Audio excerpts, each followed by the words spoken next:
So art history part B, welcome, welcome. I know you. And we just talked about doing ballet online. So that's pretty cool. If you have anything else that you want to share, go right ahead with your interesting thing. I'm Miss Fuzz, you know me. And one thing that's really fun about me that I'm excited about is that I got to meet Buzz Aldrin a year ago. And he was one of the Apollo 11 astronauts. And I'm like a huge space person. Yeah. And so I got to meet him at a teacher conference. And then we got a picture later. And he liked my space dress, which I wore because I was meeting an astronaut. And it was really cool. So that is my little piece of fun thing.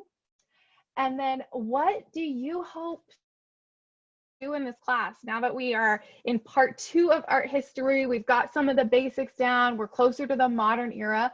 What are some things that you are hoping to learn or do?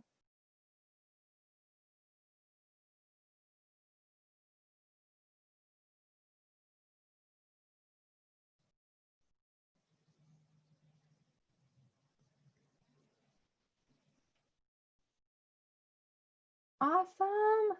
Modern art is super fun. I am a big fan of it. I also am a big fan of abstract art. I know a lot of people don't necessarily like it. And really, that's one of the reasons why we spent so much time working on the critique process and kind of how to do the description and the interpretation. Because then even if the form isn't familiar, you know, it's not realistic, you still kind of have those skills to work on it. So obviously my picture is a little tribute to Andy Warhol and the portraits that he did, which we'll look at in this unit.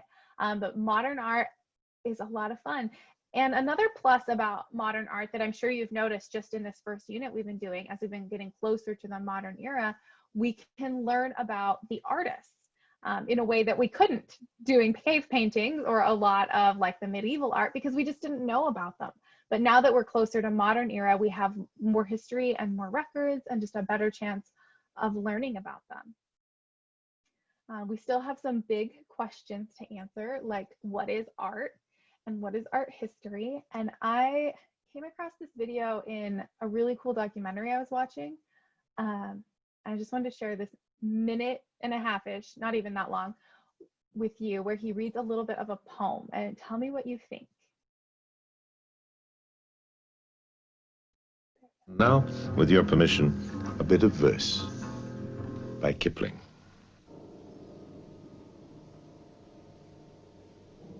When first the flush of a newborn sun fell on the green and gold, our father Adam sat under the tree and scratched with a stick in the mold. The first rude sketch that the world had seen was joy to his mighty heart, till the devil whispered behind the leaves, "It's pretty, but is it art?" Okay, so it kind of cuts off there on that last line, but he says, it's pretty, but is it art? What do you think? What stood out to you from that little clip?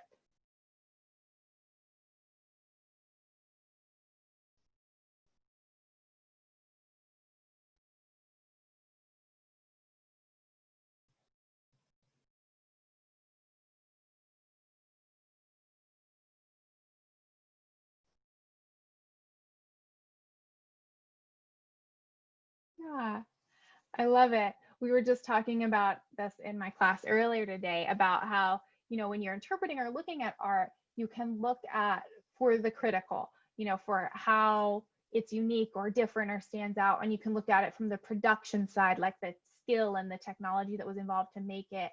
And you can look at it from the cultural side and like the historical aspect of what it does or tells you about that society. But you can also just look at it from the aesthetic view. And is it pretty? Is it visually pleasing? Does it convey those emotions? It can be a whole lot of things.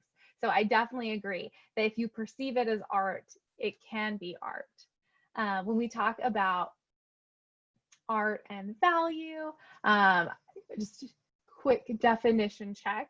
If you want to drag the dot over so that the colored dot matches the definition of the word in that color. Because these are really the two key terms that we talk about here, and you got it perfect. And look at you, your definition that you wrote was almost exactly what it says here, this idea of expression in a perceived form, that's what art is. And then value is that purpose or meaning of why we create it. We talked about how there can be a lot of different types of values. So another quick definition check if you want to match up the terms with the definitions of the different types of values.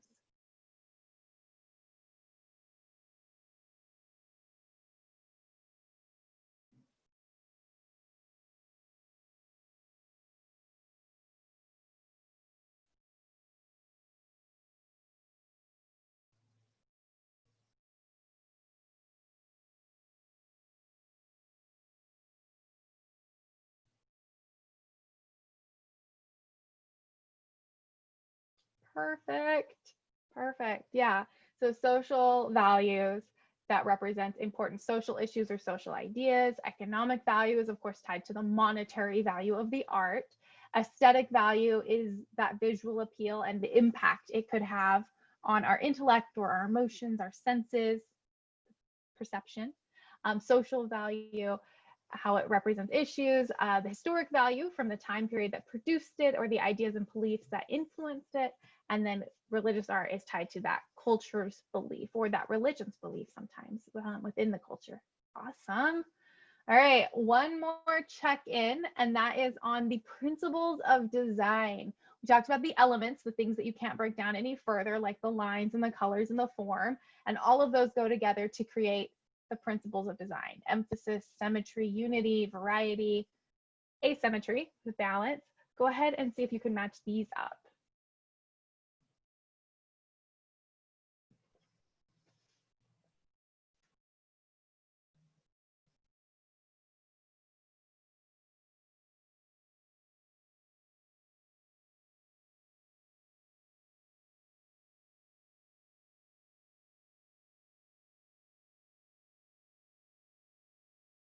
Perfect, you got it. And so these can exist together in one piece. Part of them can be in one piece. There could be a stronger emphasis and still some variety and unity happening. Pretty unlikely that we would ever have asymmetry and symmetry happening at the same time, because those two are opposed to each other. But the presence of balance could help us understand the variety, and often having symmetrical balance can be used to lead to emphasis. So the principles of design really work together. What do people like about art? What do you think? Or what do you like about art?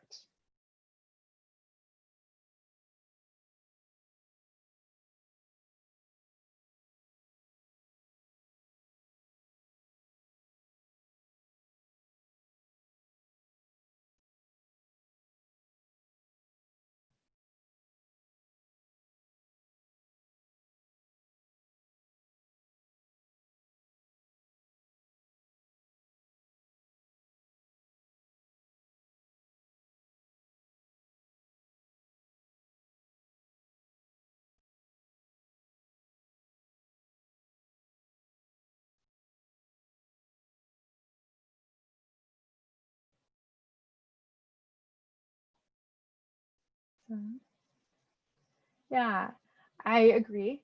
We like to look at pretty things. I like it to be aesthetically pleasing. And this idea of it can convey important messages in beautiful ways, in interesting ways, in powerful ways. And so if the message is a message you like or a message you want to hear, you might want that piece around you. You might want to continue to look to it, or it might change the way you think about things. So yeah, people like art because it can communicate with us. It can help us feel, it can change how we look at things. It can capture an idea. It really is pretty powerful. So with that, then, who decides what art means?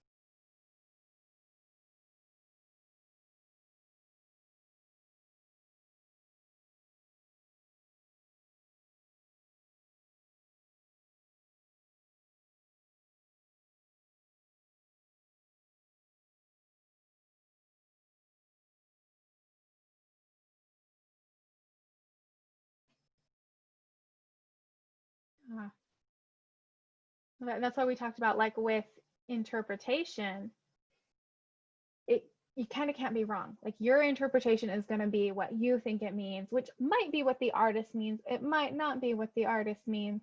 And so it's going to change how you perceive it or what it means to you. There's this Georgia O'Keeffe quote, which I have always really been a big fan of her. And she wrote, "You might write about my flowers as if I think and see what you think and see, and I don't." And so remembering that even if we think we know what the artist means, we might not, because we're not seeing the world they are, even if we're seeing it through their eyes and the things that they create. So what we think a piece means or what it means to us is going to be different from what it means to the artist or what it means to the society that created it. Like, it's going to have a lot of different potential. And there's actually a super great TED Ed video that goes into this kind of idea of what art means, and I would love for us to watch it. So I think it's easier if I share it and the audio plays. So let's try that, and then let me know if it is working for you.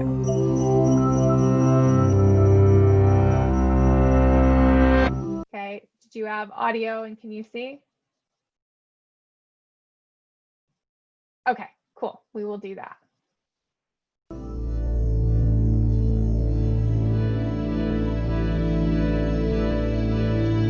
Imagine you and a friend are strolling through an art exhibit and a striking painting catches your eye. The vibrant red appears to you as a symbol of love, but your friend is convinced it's a symbol of war. And where you see stars in a romantic sky, your friend interprets global warming-inducing pollutants. To settle the debate, you turn to the internet, where you read that the painting is a replica of the artist's first-grade art project. Red was her favourite colour, and the silver dots are fairies. You now know the exact intentions that led to the creation of this work. Are you wrong to have enjoyed it as something that the artist didn't intend? Do you enjoy it less now that you know the truth? Just how much did the artist's intention affect your interpretation of the painting? It's a question that's been tossed around by philosophers and art critics for decades, with no consensus in sight. In the mid-20th century, literary critic W.K. Wimsatt and philosopher Monroe Beardsley argued that artistic intention was irrelevant. They called this the intentional fallacy, the belief that valuing an artist's intentions was misguided. Their argument was twofold. First, the artists we study are no longer living, never recorded their intentions, or are simply unavailable to answer questions about their work. Second, even if there were a bounty of relevant information, Wimsatt and Beardsley believed that it would distract us from the qualities of the work itself. They compared art to a dessert. When you taste a pudding, the chef's intentions don't affect whether you enjoy its flavour or texture. All that matters, they said, is that the pudding works. Of course, what works for one person might not work for another. And since different interpretations appeal to different people, the silver dots in our painting could be reasonably interpreted as fairies, stars, or pollutants. By Wimsatt and Beardsley's logic, the artist's interpretation of her own work would just be one among many equally acceptable possibilities. If you find this problematic, you might be more in line with Stephen Knapp and Walter Ben Michaels, two literary theorists who rejected the intentional fallacy. They argued that an artist's intended meaning was not just one possible interpretation, but the only possible interpretation. For example, suppose you're walking along a beach and come across a series of marks in the sand that spell out a verse of poetry. Knapp and Michaels believed the poem would lose all meaning if you discovered these marks were not the work of a human being, but an odd coincidence produced by the waves. They believed an intentional creator is what makes the poem subject to understanding at all. Other thinkers advocate for a middle ground, suggesting that intention is just one piece in a larger puzzle. Contemporary philosopher Noel Carroll took this stance, arguing that an artist's intentions are relevant to their audience the same way a speaker's intentions are relevant to the person they're engaging in conversation. To understand how intentions function in conversation, Carroll said to imagine someone holding a cigarette and asking for a match. You respond by handing them a lighter, gathering that their motivation is to light their cigarette. The words they use to ask the question are important, but the intentions behind the question dictate your understanding and ultimately your response. So which end of this spectrum do you lean towards? Do you, like Wimsett and Beardsley, believe that when it comes to art, the proof should be in the pudding? Or do you think that an artist's plans and motivations for their work affect its meaning? Artistic interpretation is a complex web that will probably never offer a definitive answer. Did you know that TED-Ed has a program dedicated to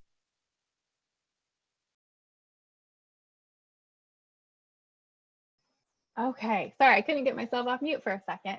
TED-Ed has great videos, so if you are needing good stuff to watch, I recommend them. Thank you for watching that. It is a little long, but I love it because it gives us so much background on these different ideas of interpretation, and not advocating one as being the right answer.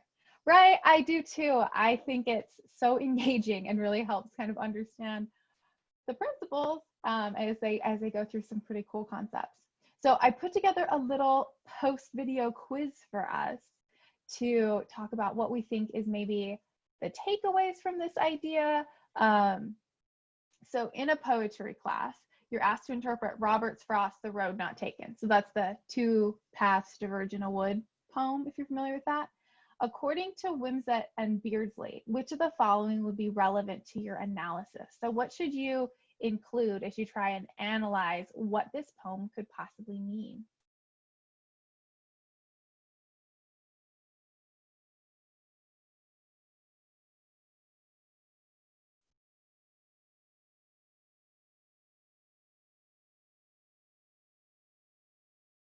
Yeah, exactly. They would say that the rhyme scheme would be really valuable. Of the options given us, that would probably be the most valuable because we would want to look at the poem as the poem, just what it is right there, and not really consider anything else. Okay.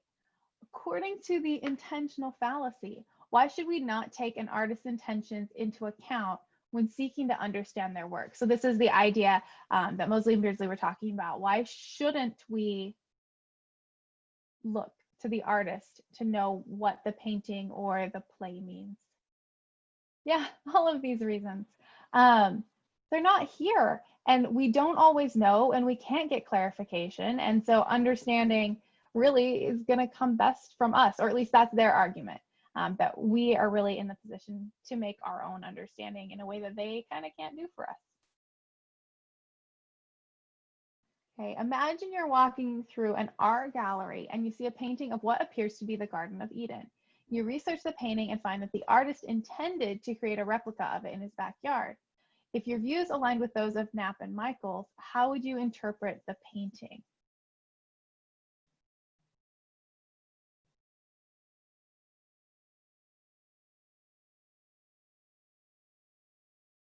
Yeah, you would have to dismiss that idea that it was the Garden of Eden and say this is their backyard, because they took the view that art means what the artist says it does, and that's all. I kind of gave it away because this is Knapp and Michaels that we were just talking about.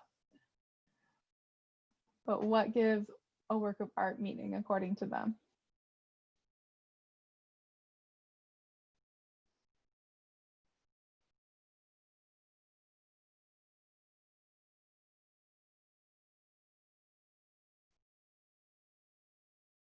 Yeah, a clear message created by an artist. So that coherent meaning, that coherent message.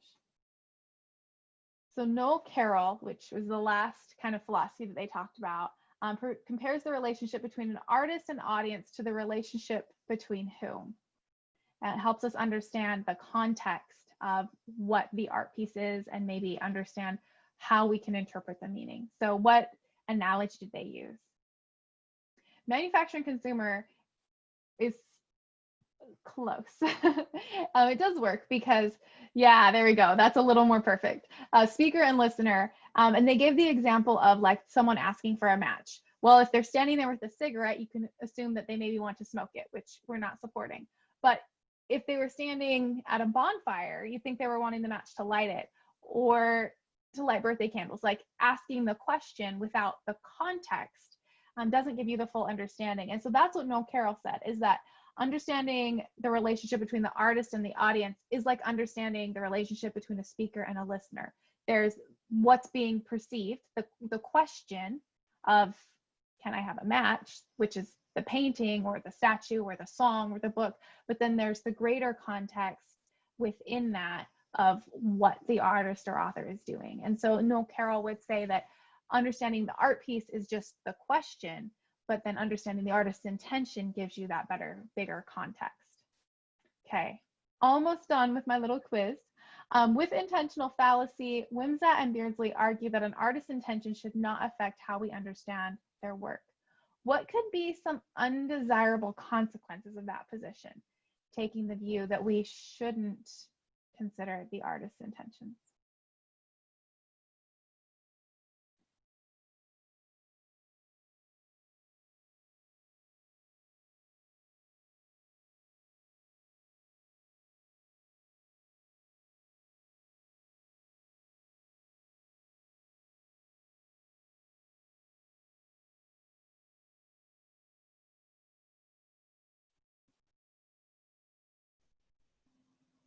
Mhm.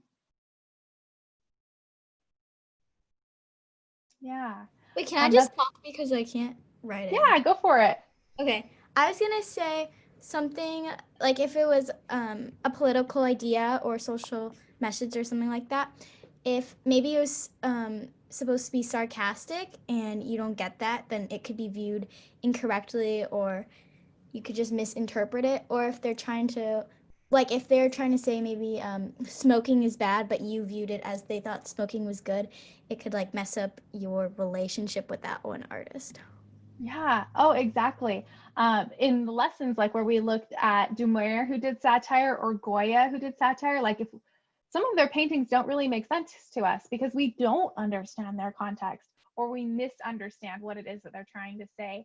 And I feel like we've had a lot of current event examples, but I can't kind of come to one on the top of my mind of artists' intentions being misunderstood recently. And the idea of that's not really what I meant, but yet people are kind of thinking of that.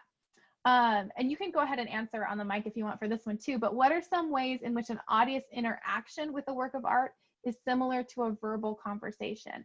And what are some ways that it's different?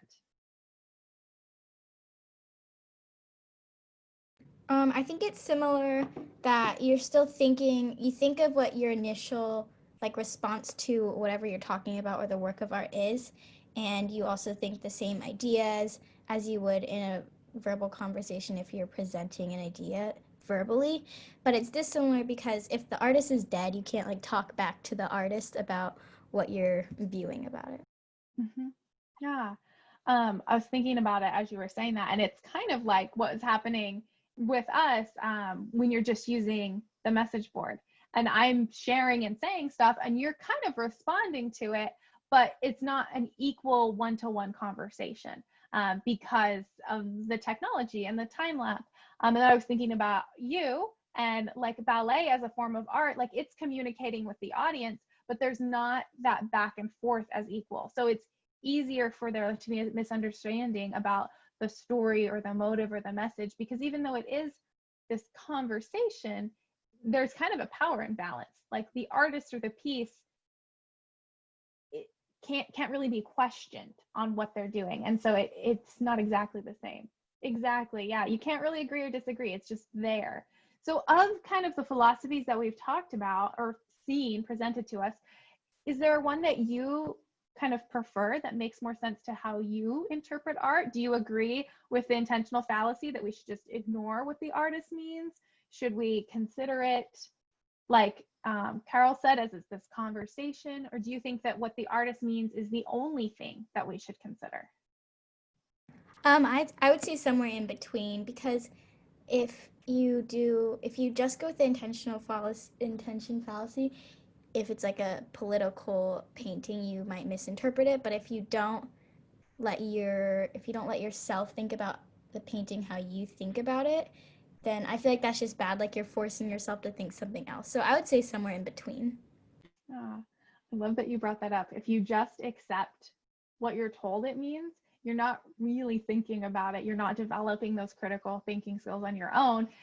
You're just kind of a sheep taking the the information that's given for you. So it's important to think about it and define your own interpretations, but also remember that maybe the artist has a point. We talk about it in my economics class, which is the other thing I teach a lot, about like advertising and marketing. And like, of course, businesses present their best version, but you as a consumer are still responsible for deciding what is going to be best for you. And I think that's the same with a lot of things. Like, take in the information, but still think about it for yourself.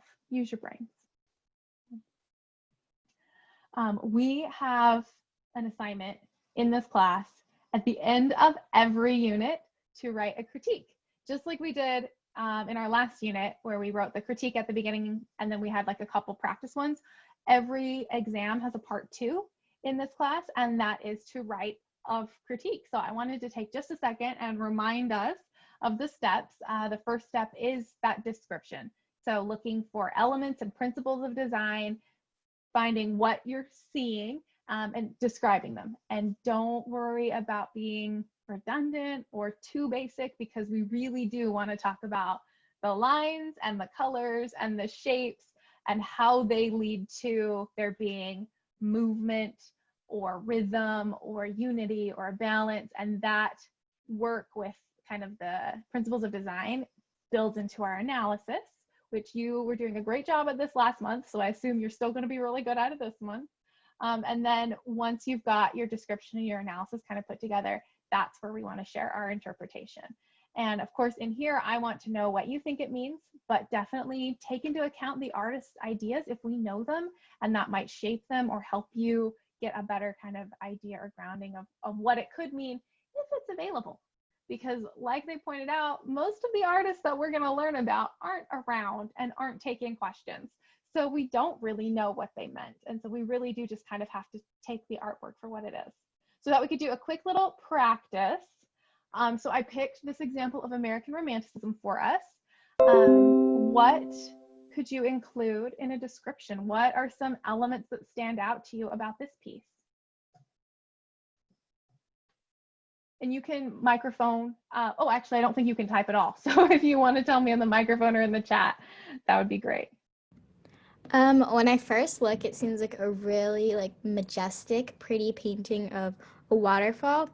Whoever the artist is used very soft brush strokes to make it feel like very relaxing and nice. And then they definitely emphasize the sun and the sunset. And I really liked how they painted the clouds where it's sort of like ombre and you can see where the sun affects the clouds. And then they also made sure to include very detailed textures of the trees, the rocks, and the water.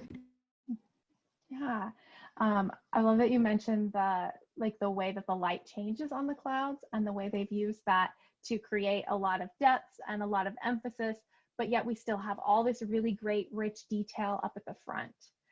What would you say then for your analysis?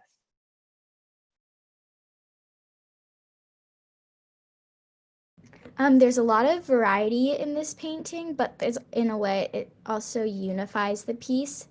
There's also, as I already said, there's a lot of contrast in textures, which helps make the painting feel more realistic. And I think that the variety in light also makes it feel more dreamlike in a sense, as well as realistic. So it's like a realistic, dreamlike painting. And then there's obviously a lot of different elements and figures and shapes in the painting as well. Yeah. So if we were writing our critique, when you get to the judgment, you would want to talk about what you just did, this idea that it's realism, but somehow better or more, which is, of course, what we understand to be part of what American realism is as this art movement, and like what the Hudson River School is of this taking realistic scenery and yet making it more dramatic, more grand, more ethereal than we would find it in real life. And the artist, whose name I'm forgetting right now, is not from the Hudson River School time period. He is more current, but definitely is influenced by that idea of doing those very things. And so it's those basics that you mentioned with light and placement and texture and color and detail. And yet in analysis, we want to zoom in on those some more and talk about how they work together or how they don't. And it's interesting, a lot of people think you can't have variety and unity, but you we do in nature, and this is a good example of that. It's a unified theme. We take the whole piece in, and yet there is a lot going on. There's a great amount of distance, there's color, there's dark, there's shadow, there's a lot of geography, there's a lot of detail, there's also some implied forms, there's a whole bunch going on. That said, what would you share as part of your interpretation? I interpret this painting as a really beautiful, grand painting of a waterfall and just really pretty scenery. I think to me, it means to me, it doesn't have a particular meaning or message that the artist may have been trying to get across. And to me, it's more of just a really pretty landscape to look at. But it could mean like how the sun impacts on a lot of people and how it impacts on growth in nature and just nature in general. It could. You have hit on kind of a tricky point right there, where it's easy to figure out what a piece means when it's really familiar form, but then it's sometimes harder to get a deeper interpretation of it because it's a really familiar form. And that's where abstract art can make it a little bit easier, because you don't recognize the piece, so you kind of can do that deeper personal dig. And there's no reason why the interpretation can't be just realism, can't just be landscape. And that's actually a really good point to kind of my next step is in art history, where we've been talking about in the 1800s and the later 1800s, we get a lot more technology that changes how art is made and what can be made and what can be manufactured. And that kind of transitions from this American realism, which was part of the Romanticism era, into, we see Art Nouveau, which is kind of our transition piece to get us into the Impressionists, which is what we spend all of next week on with the Impressionists.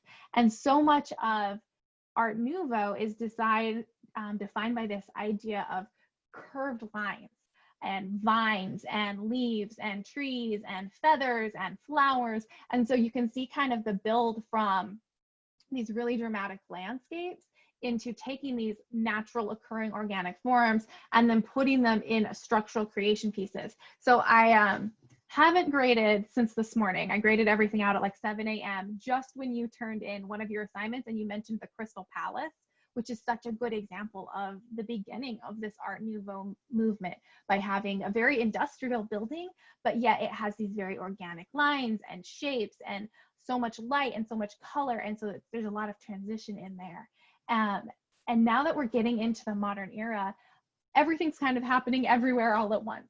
We've got much easier communication and much easier transportation between the Americas and between Europe and between the Middle East and Africa. And so there tends to be central locations of artists, and then the work that they do kind of trickles out to other places, but it's not pocketed like we saw in ancient history with just one society doing kind of one thing. There's a lot of bleed through and crossover as these styles kind of morph from one thing into another.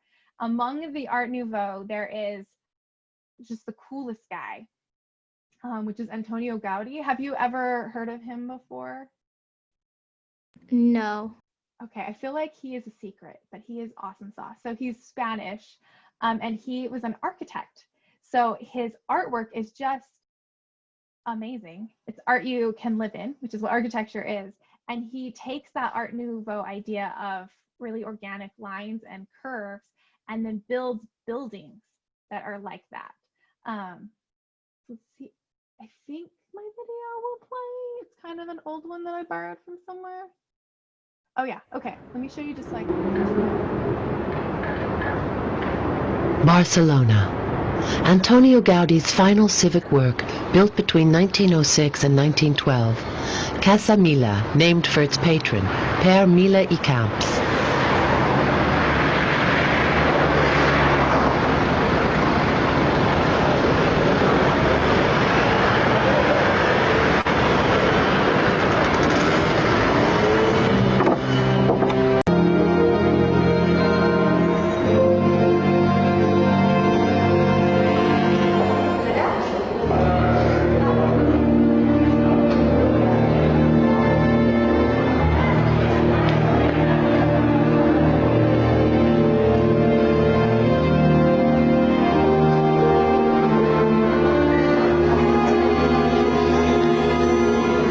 Gaudi would not be held to time nor to budget, but obstinately pursued eccentric artistic options.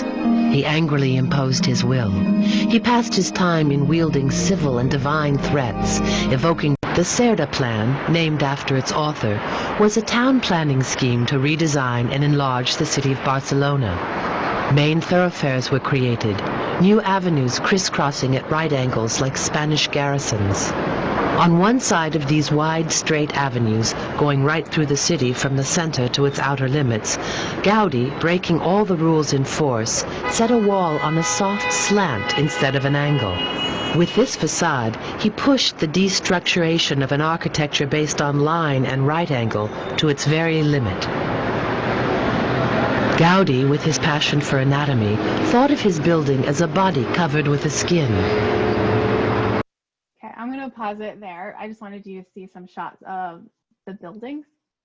So this is the Casa Mila, which it's basically an apartment building, but you can see all of the surface is, yes, that's a great question, ma'am. You are asking the good questions. It is made of concrete with steel rebar, which reinforces it and allows the structure to have these kind of flows. So he built the framework the way you would build a skyscraper, which is happening around the same time. This is why the technology is so important. So there's this strict scaffolded structure inside, and then used concrete to put these molds and curves around it. And so before this, he wouldn't have been able to do it. So the technology involved is steel and concrete. Most of his works are in Barcelona, and one of his is not done yet.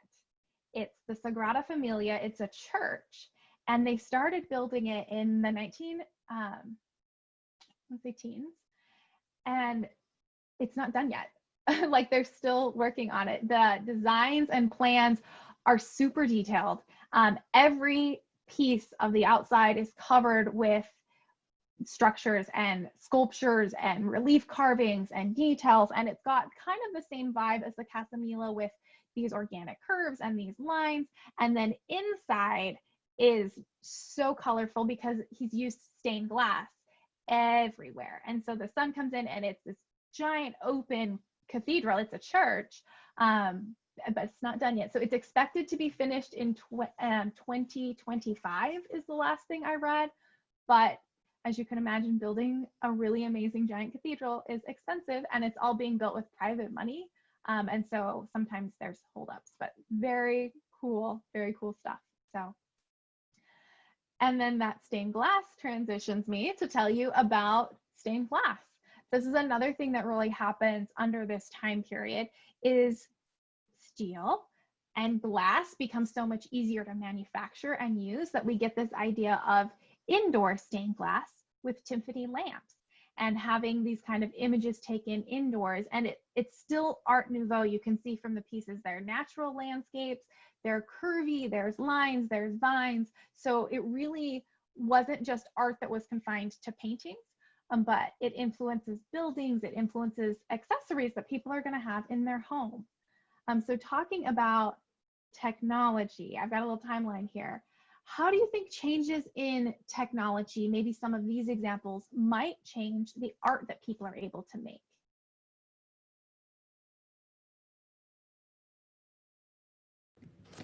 Changes in technology definitely helped. Well, there's a much wider array, I guess that's the word, of resources to use. So I think a lot more different art was being able to create it instead of just oil on canvas, or for architecture, brick or stone. They were able to use cast iron, which you can use a lot. You can create a lot more things with, and a lot higher buildings because it's much more sturdier.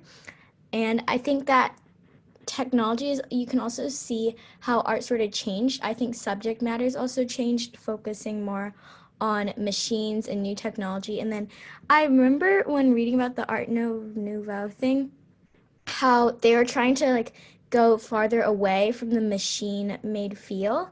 So I found it interesting that they were already sort of trying to create a more natural feel, even though the Industrial Revolution had sort of just started. Mm-hmm. It's such an interesting kind of irony, because it's the Industrial Revolution that makes it possible to make these things. And yet the goal of what they're making is trying to be away from that machinery. So there's a lot going on. Like there's a lot of psychological impacts to unpack with that. And it might not seem like technology, but it is. It's these new techniques that really change what people can make and the variety of makers that there can be. And you mentioned subject matter changing, and going back to the waterfall landscape we were looking at. Before photography existed or was really prevalent, if you wanted to capture a scene, a painting was the way to do it. But with photography becoming really more common in the 1860s, it's not commonplace really until we get into the 1890s, but it's around in the 1820s, 1830s, and then really prevalent. We see the use of it in the United States during like the Civil War. And a photographer like Matthew Brady, who takes pictures and then stages pictures of the Civil War. And so photography is used as an art form, and we talk about that in the lessons, but it's also plays this role in capturing what something looks like and showing how people live and what people look like. So we had like Gustave Colbert painting The Desperate Man, but yet we've got Jacob Riis taking literal photographs of what people are living like. And so there's kind of this fine line of like, it's art because it's created and conveying this emotion that people perceive, but yeah, also it's literally capturing people's lives. And so it's not created in the same way, but it kind of plays the same purpose. And so we start to get this kind of different idea of art as an artistic designed creation, using even the same tools that show us what things look like. Felix Nadar is another photographer from that era who took aerial photos. And so he would go up in a hot air balloon and then take these photographs of kind of what the cities look like. And so it's back to that idea of like, you have the technology to make things and this very industrialized world, and yet people are looking to get a very natural view. How does it look like from what a bird would see? You know, how can we be kind of natural and organic, yet in a very machinery industrialized world? And of course, we could a lot. Technology is going to continue to change it. There's an article I had linked here that's really interesting and talks about like digital art and holographic art and how technology is just tools, and as those tools change, the things we can make with it also change. And that is really the things I wanted to cover, Tegan. Thank you so much for coming and for participating and talking with me. So the goal for this week, as you know, is to finish up Unit E. And then next week is all Unit F, which is all of the Impressionists. And so we'll review them together and make sure that we can kind of recognize each of their styles. Because even though the Impressionists is kind of a whole group, everybody's got their own little style in there, their own take, their own subject matter, their own little details. So it's a lot of fun to really dig into that. And then same as always, we have daily due dates. Work ahead as you would like. If you need to resubmit anything, please do. 2 attempts on the check for understandings. And then our first DDA is due next week. All right, any questions or final thoughts?